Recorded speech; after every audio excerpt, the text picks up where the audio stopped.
So students, we are going to start the new chapter that is called sources of energy.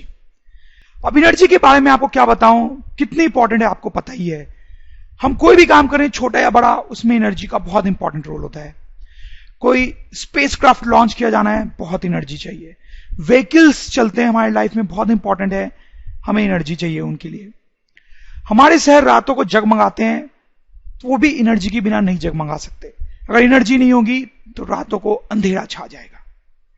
जितने electronics item हम use करते हैं उनको energy की जरूरत है. इंडस्ट्रीज एनर्जी पे चलती है. घरों में खाना बनता है, वो एनर्जी से ही बनता है. छोटे से छोटी चीज की बात करें जैसे वॉच, तो वो भी एनर्जी पे चलती है. तो एनर्जी की रिक्वायरमेंट हमारे लाइफ में हर जगह है. बिना एनर्जी के लाइफ को इमेजिन करना पॉसिबल ही नहीं है. So energy is so important. लेकिन आजकल आपने ये वर्ड सुना होगा, एनर्जी क्राइसिस. क्या मतलब है इसका? देखो, हमें एनर्जी कुछ सोर्सेज से मिलती है.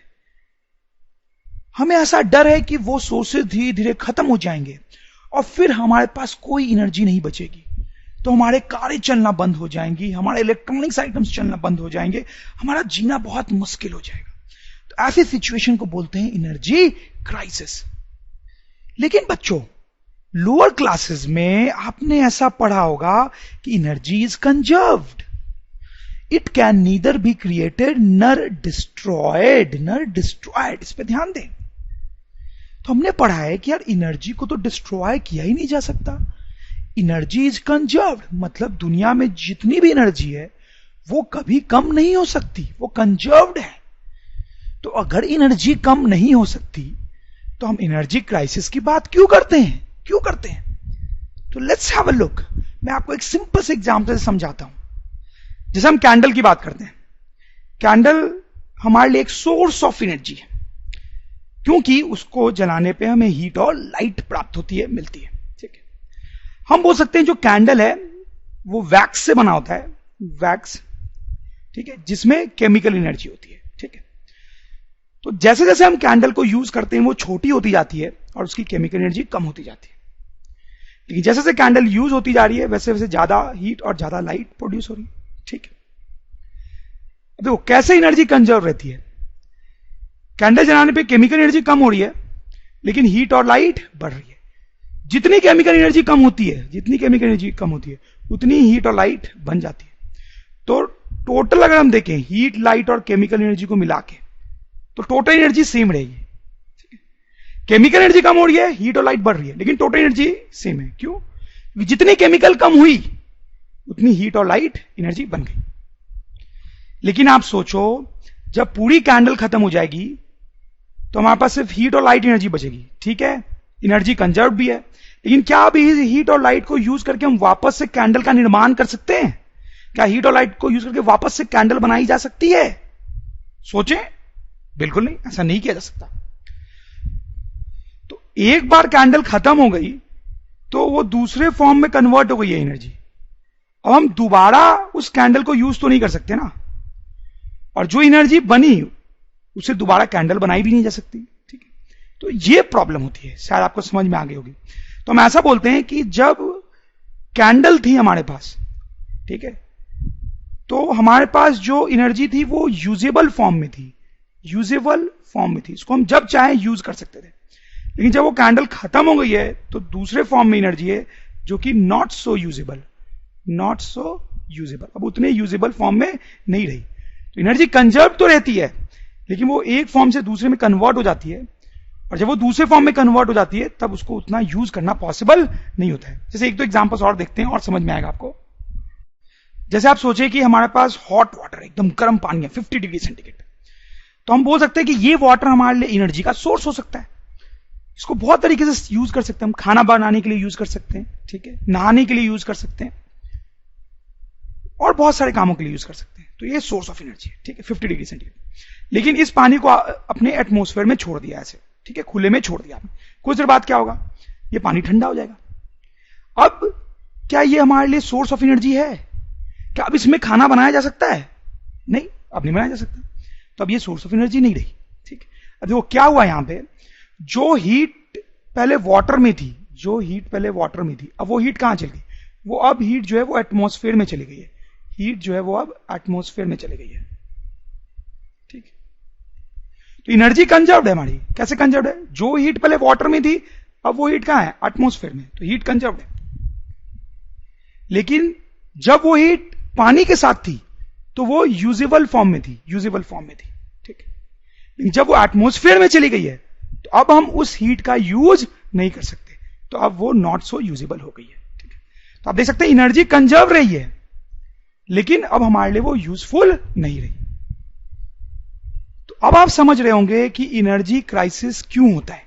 ठीक है, टोटल एनर्जी दुनिया में कंजर्व जरूर रहती है स्टूडेंट्स, लेकिन वो यूजेबल फॉर्म से नॉट सो यूजेबल फॉर्म में ट्रांसफॉर्म हो जाती है। ठीक है, तो एनर्जी रहती जरूर है, लेकिन हम उसको यूज नहीं कर पाते। अब हम बात करेंगे डिफरेंट सोर्सेज ऑफ एनर्जी की। तो हमारे पास बहुत सारे सोर्सेज होते हैं, जैसे कोल हो गया, वुड हो गया, घरों में जो एलपीजी गैस आती है, पेट्रोल हो गया, sun is also source of energy. और भी बहुत सारे सोर्सेज होते हैं जिनके बारे में हम आगे चैप्टर में बात करेंगे। ठीक है, अब एनर्जी की जरूरत तो हमें हर जगह पे होती है। तो जैसे कुकिंग है, कुकिंग के लिए एनर्जी की जरूरत है, तो कौन सा सोर्स हम यूज करना पसंद करेंगे इसमें से? पता है हमें, एलपीजी गैस, एलपीजी।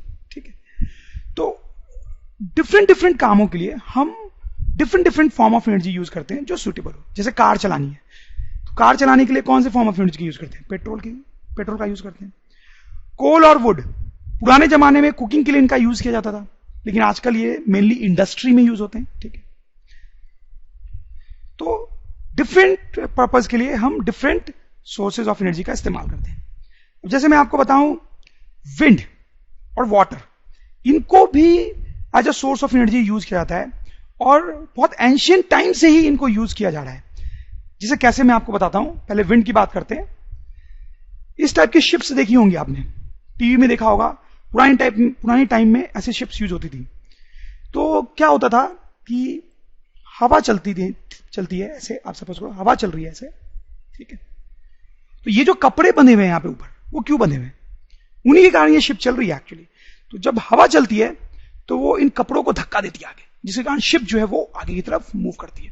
ठीक है, तो आप देख सकते हैं शिप को मूव कराने के लिए हमने विंड एनर्जी का यूज किया, विंड एनर्जी का। ठीक है, वैसे वाटर को भी एनर्जी के सोर्स की तरह यूज करते हैं, और जब वाटर को यूज करते हैं तो उसको बोलते हैं हाइड्रो पावर। जैसे मैं एक आपको छोटा सा एग्जांपल बताता हूं। देखो, ये बहुत पुराने टाइम का एग्जांपल है। यहां पे क्या हो रहा है? पानी दौड़ता हुआ आ रहा है। देखें, ऐसे दौड़ता हुआ आ रहा है। इस दीवार के पीछे भी आ रहा है, वो दीवार के कारण आपको दिख नहीं रहा है, पानी ऐसे दौड़ता हुआ आ रहा है। यहां पे एक ऐसी चीज लगा दी गई, आप देख सकते हो। तो जब दौड़ता हुआ पानी इससे टकराता है तो क्या होता है? ये घूमने लगता है, ऐसे घूमने लगता है। ठीक है, आपको लग रहा होगा ऐसा घूमेगा। ठीक है, और देखो, इससे अटैच एक डंडा है जो घर के अंदर जा रहा है। अब सपोज करो अंदर इस डंडे से हमने क्या किया, एक फैन अटैच कर दिया इस तरीके से। अब क्या होगा? पानी जब आएगा तो ये घूमेगा, और ये घूमेगा तो पंखा भी घूमेगा। ठीक है, तो पंखे को घुमाने के लिए एनर्जी कहां से आई? वाटर से आई, वाटर। ठीक है, तो हम बोलेंगे हाइड्रो पावर। तो ये भी एनर्जी के फॉर्म्स हैं, और भी बहुत सारे फॉर्म्स होते हैं जो कि हम आगे देखेंगे। अब ये गुड सोर्स ऑफ एनर्जी क्या होता है, ये देखना चाहते हैं। तो जैसा आप समझ ही रहे होंगे कि ऐसे सोर्स ऑफ एनर्जी जिसके बहुत सारे एडवांटेजेस हो, जिसके बहुत सारे पॉजिटिव पॉइंट्स हो। तो कैसे positive points? Should give large amount of energy per unit volume. जैसे देखें, कुकिंग के लिए आपके घर में ये सिलेंडर यूज होता होगा, एलपीजी गैस। ठीक है, तो जनरली किसी भी परिवार में एक सिलेंडर जो है वो 1 महीने के लिए चल जाता है। ठीक है, लेकिन एलपीजी गैस की जगह पे वुड का इस्तेमाल किया जाए, ठीक है, तो 1 महीने में इतना वुड चाहिए होगा कुकिंग करने के लिए 1 महीने में। सोच सकते हैं आप कितना ज्यादा। तो आप सोचें कौन सा सोर्स गुड सोर्स मानेंगे आप, एलपीजी गैस को या वुड को? ऑब्वियसली एलपीजी गैस को। थोड़े से गैस से, 1 सिलेंडर गैस से पूरा काम हो जा रहा है हमारा। ठीक है, तो वही लिखा गया यहां पे, should give large amount of energy per unit volume. Okay, तो ये तो पहली प्रॉपर्टी हो गई गुड सोर्स ऑफ एनर्जी की। नेक्स्ट प्रॉपर्टी है ईज टू एक्सेस। ठीक है, ऐसा सोर्स होना चाहिए एनर्जी का जिसको आसानी से पाया जा सके। ठीक है, तो that will be a good source of energy. Next, easy to store and transport, right? And next, should be cheap, ज्यादा महंगा नहीं होना चाहिए। तो जो एनर्जी का सोर्स इन सारी प्रॉपर्टी को सेटिस्फाई करता है उसको हम क्या बोल सकते हैं, good source of energy. Sources of energy को स्टूडेंट्स हम दो कैटेगरीज में डिवाइड कर सकते हैं, कन्वेंशनल एंड नॉन कन्वेंशनल। नाम से क्लियर है कि दोनों का मतलब क्या होता होगा।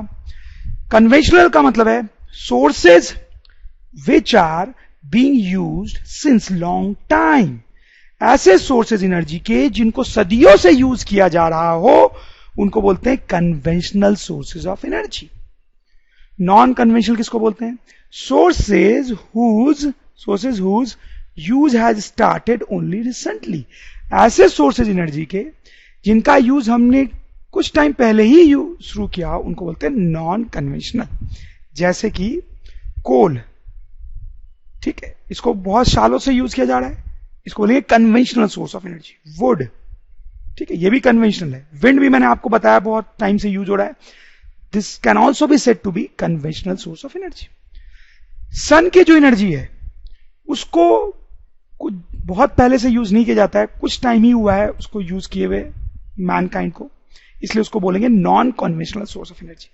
जैसे अभी हम थोड़ी देर बाद आगे पढ़ेंगे कि वेव्स जो होती हैं, वेव्स समुद्र में जो वेव्स बनती हैं उसको भी हम as a source of energy आजकल यूज करना शुरू कर रहे हैं, तो इसको भी क्या बोलेंगे, non conventional source of energy.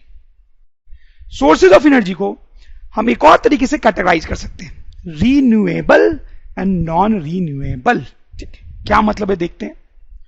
जैसे हम कोल की बात करें, ठीक है, कोल तो माइंस में पाया जाता है, ठीक है, तो माइंस में तो एक लिमिटेड अमाउंट का कोल होगा, तो अगर हम कोल को यूज करते ही जाएंगे तो एक दिन कोल खत्म हो जाएगा पूरा, ठीक है, उसके बाद कोल हमारे पास नहीं बचेगा, ठीक है, फिर से हम कोल नहीं ला सकते कहीं से, तो हम कोल को बोलेंगे non renewable source of energy. Non renewable मतलब उसको फिर से नहीं लाया जा सकता। वैसे पेट्रोल हो गया, पेट्रोल भी वेल्स में मिलता है, अगर हम पेट्रोल यूज करते जाएंगे तो खत्म हो जाएगा एक दिन और उसके बाद हमारे पास कोई पेट्रोल नहीं बचेगा, तो दैट इज नॉन रीन्यूएबल। लेकिन आप सोचो कि अगर हम सन को as a source of energy use कर रहे हैं तो जब तक कायनात है तब तक सन है, ठीक है, तो ये कभी भी खत्म नहीं होने वाला है, तो इसको हम बोल सकते हैं रीन्यूएबल सोर्स ऑफ एनर्जी। अगर हम विंड को एनर्जी की तरह यूज कर रहे हैं तो विंड भी हमेशा रहेगी, जब तक हमें तब अर्थ है, जब तक हमें तब तक विंड है, तो विंड को भी हम कैसा सोर्स बोल सकते हैं, रीन्यूएबल। अगर हम ओशन वेव से एनर्जी प्रोड्यूस कर रहे हैं तो ये भी कैसा सोर्स बोलेंगे, रीन्यूएबल, क्योंकि ये भी कभी खत्म नहीं होगा। वुड भी रीन्यूएबल सोर्स है।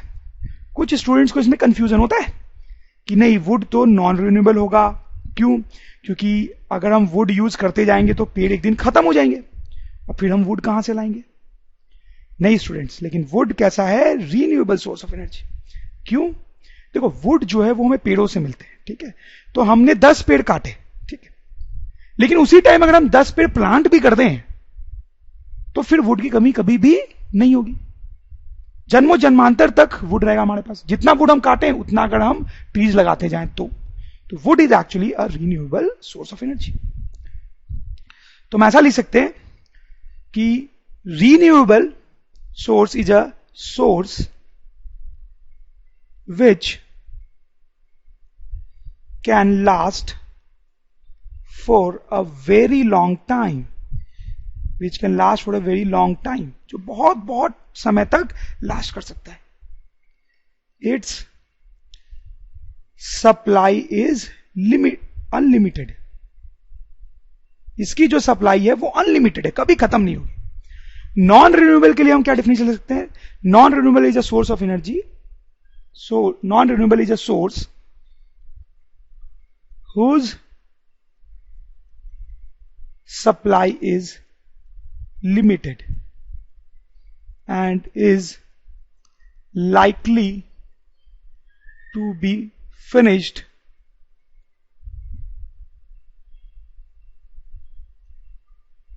one day, ठीक है, एक दिन वो खत्म होना है। Non renewable source of energy को एग्जॉस्टेबल सोर्स ऑफ एनर्जी भी बोलते हैं। क्यों बोलते हैं आप समझ रहे होंगे। और उसी तरह से रीन्यूएबल को non exhaustible source of energy बोलते हैं, क्योंकि वो कभी एग्जॉस्ट नहीं होगा।